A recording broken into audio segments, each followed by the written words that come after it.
అనుదిన నిత్యజీవపు మాటలు. దేవుని నామానికి మహిమ కలుగునుగాక. దేవుని వాక్యాన్ని చదువుకుందాము. అలాగే మనుష్య కుమారుడు పరిచారము చేయించుకున్నట్టుకు రాలేదు గాని పరిచారము చేయుటకును అనేకులకు ప్రతిగా విమోచన క్రయధనముగా తన ప్రాణం నిచ్చుటకును వచ్చెనని చెప్పాను. మత్తయి సువార్త 20వ అధ్యాయము 28వ వచనం. ఈ లోకాధికారులు తమ పనివారి చేత పరిచారము చేయించుకుంటారు. పనివారు తమ యజమానులకు పరిచారము చేయవలసిందే. అయితే పరలోకం నుండి దిగివచ్చిన మన ప్రభువైన యేసుక్రీస్తు తాను యజమానుడై ఉండి కూడా తన శిష్యుల చేత పరిచారము చేయించుకోలేదు. తాను అప్పగింపబడిన రాత్రి తనను తాను తగ్గించుకొని తన శిష్యుల పాదములన్నిటినీ ప్రభువు కడిగి తుడిచారు. దేవునికి స్తోత్రము, ఆమేన్.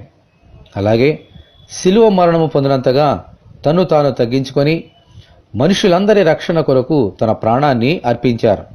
అందుకే దేవుడు ఆయనను అత్యధికముగా హెచ్చించి అన్ని నామముల కంటే పైనామమును ఆయనకు అనుగ్రహించారు. ఆమేన్, హల్లెలూయా. మనము కూడా క్రీస్తు వలె తగ్గించుకొని పరిచారకులుగా మారితే దేవుడు తగిన సమయమందు మనలను హెచ్చించి ఆశీర్వదిస్తారు. ఆమేన్.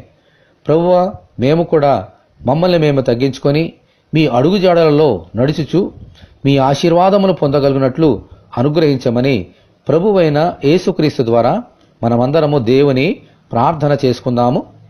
ప్రభువా, మీరు దేవుడై ఉండి కూడా ఈ లోకానికి అధిపతివై ఉండి కూడా ప్రభువా మిమ్మల్ని మీరు తగ్గించుకొని ఈ లోకంలో అవతరించారు.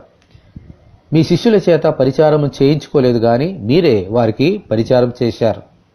ఎంత గొప్ప దేవుడునైనా మేము కూడా ఇటువంటి తగ్గింపు జీవితాన్ని కలిగి పరిచారకులుగా ఈ లోకంలో జీవించే భాగ్యము, మమ్మల్ని మేము హెచ్చించుకొనక తగ్గించుకునే భాగ్యము మాకు అనుగ్రహించండి.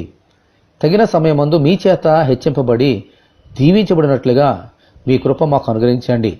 ఈ వాక్యం వింటున్న నీ బిడ్డలందరినీ మమ్మలను అలాగూ దీవించమని యేసు అతి పరిశుద్ధమైన నామములో ప్రార్థన చేయుచున్నాము తండ్రి, ఆమేన్. ప్రభువైన యేసు సన్నిధి మనకు తోడే ఉండి నడిపించునుగాక. ఆమేన్. పరిశుద్ధ దేవుని మందిరం.